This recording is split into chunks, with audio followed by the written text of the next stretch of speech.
سیدنا حسن و حسین رضی اللہ تعالیٰ عنہما میں ایک دفعہ رنجش ہو گئی. دیکھیں ایک پہلا الگ واقعہ تھا، وہ اپنی والدہ کے پاس آئے، وہ الگ میں نے آپ کو سنایا. یہ اب دوسرا ہے. دونوں نے تھوڑی دیر کے لیے علیحدگی اختیار کر لی. کسی نے حضرت حسین رضی اللہ تعالیٰ عنہ کو حضرت حسن رضی اللہ تعالیٰ عنہ کا پیغام پہنچایا.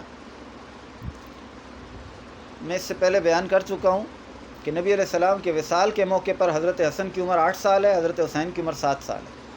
یہ جو واقعات ہم پڑھ رہے ہیں یہ اس وقت ہیں جب ایک 5 سال، ایک 6 سال، ایک 4 سال، ایک 5 سال، یہ ان عمروں کی باتیں ہو رہی ہیں.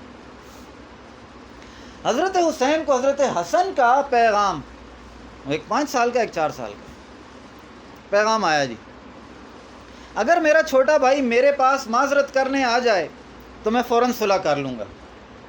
حضرت حسین نے فرمایا بھائی جان سے کہہ دو کہ میں آپ کی خدمت میں حاضر ہونے اور معافی مانگنے کو ہر وقت تیار ہوں، لیکن میں نے نبی اکرم صلی اللہ علیہ وسلم سے سنا ہے کہ جو شخص روٹھے ہوئے کو منانے جائے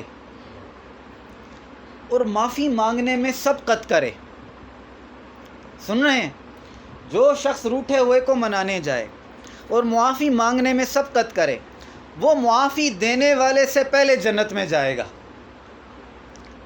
اور میں یہ پسند نہیں کرتا کہ میں اپنے بڑے بھائی سے پہلے بہشت میں چلا جاؤں.